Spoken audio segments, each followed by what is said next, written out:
Assalamualaikum warahmatullahi wabarakatuh. Perkenalkan, nama saya Raisya Aprilia Saputri dengan NIM 2511110243354. Jadi pada kesempatan kali ini saya akan membahas tentang ragam bahasa Indonesia, khususnya mengenai ragam bahasa ilmiah serta berbagai variasi penggunaan bahasa dalam kehidupan sehari-hari. Bahasa merupakan alat komunikasi yang sangat penting dalam kehidupan manusia. Melalui bahasa, kita dapat menyampaikan gagasan, informasi, maupun perasaan kepada orang lain. Namun, dalam penggunaannya, bahasa tidak selalu digunakan dengan cara yang sama. Bahasa dapat berubah atau bervariasi tergantung pada situasi, media, serta tujuan komunikasi. Variasi penggunaan bahasa inilah yang disebut dengan ragam bahasa. Jika dilihat dari media penyampaiannya, ragam bahasa dibagi menjadi dua, yaitu ragam lisan dan ragam tulis. Ragam lisan adalah bahasa yang disampaikan secara langsung melalui ucapan, seperti dalam percakapan sehari-hari, diskusi, atau presentasi.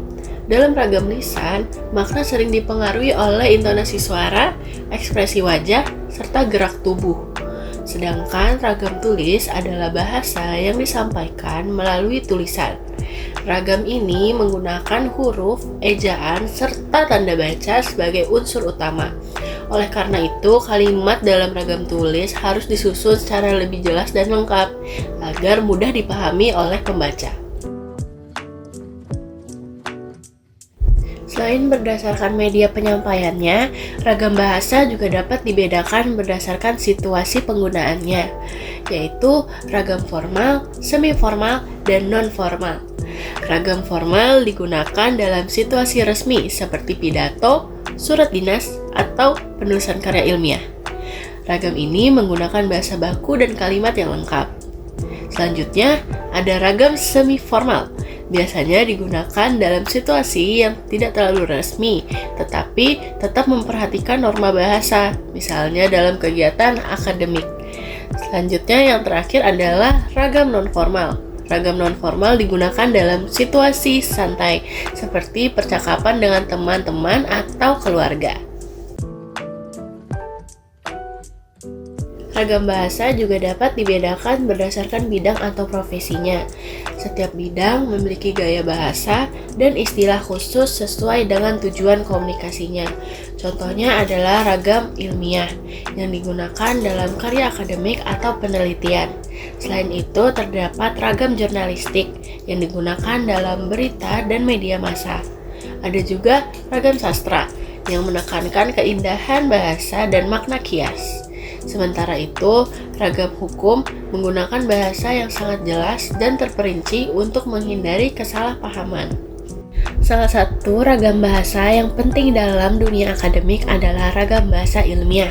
Ragam ini digunakan dalam penulisan karya ilmiah, laporan penelitian, seminar, maupun jurnal akademik.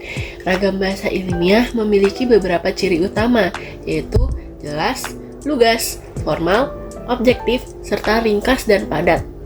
Bahasa yang digunakan harus menghindari ungkapan yang berlebihan dan bersifat emosional. Selain itu, ragam ilmiah juga menggunakan istilah teknis yang sesuai dengan bidang ilmu tertentu agar informasi dapat disampaikan secara lebih tepat. Selain ragam bahasa, terdapat juga konsep yang disebut laras bahasa. Laras bahasa adalah kesesuaian antara bahasa yang digunakan dengan tujuan serta konteks komunikasinya. Dengan memahami laras bahasa, kita dapat menyesuaikan cara kita bicara atau menulis agar sesuai dengan situasi yang sedang dihadapi.